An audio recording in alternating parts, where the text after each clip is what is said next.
I've just been out for the night at the local pub and I've had a few pints and I didn't quite feel like making my own way home. So, what I thought I'd do is I thought I'd stop at the local Chinese takeaway and get a Chinese takeaway on my way home and then catch a bus, which would take me most of the way home.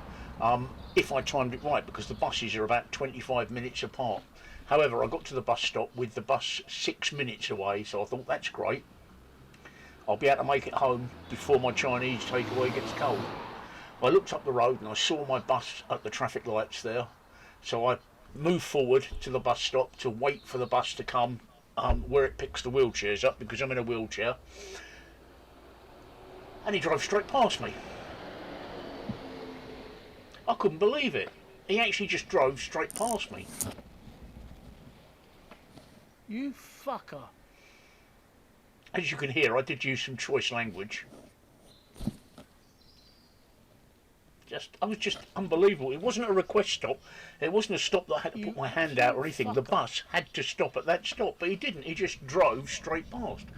So of course I went back to the bus shelter and I looked up at the board, and my next bus was 28 minutes away. So my Chinese was going to get cold. It would take me 28 minutes to get home on my wheelchair, or 28 minutes to wait for another bus. My Chinese was going to get cold, and I was thoroughly pissed off.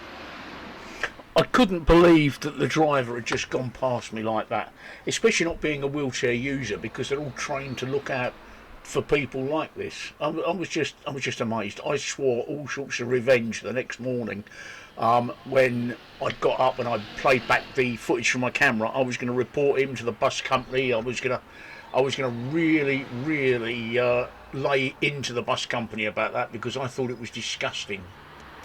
So I settled back in my chair to wait 28 minutes for another bus, which really was thoroughly pissing me off, because my Chinese was going to get cold and I was desperate to go to the toilet as well.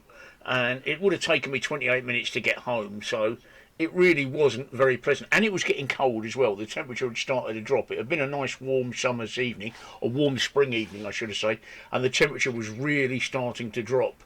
So, all in all, I was not having a good time at this point. There is another bus that I can take, and that was 16 minutes away. The trouble with the other buses, it's a single deck bus, and I can't turn my wheelchair. Once I've got into the bus, I can't turn my wheelchair around properly to get into the wheelchair bay. So I choose not to use that bus because I'm a bit insecure in the wheelchair bay in that bus. So it's either wait for a bus that I can actually get fully into the wheelchair bay with, or walk.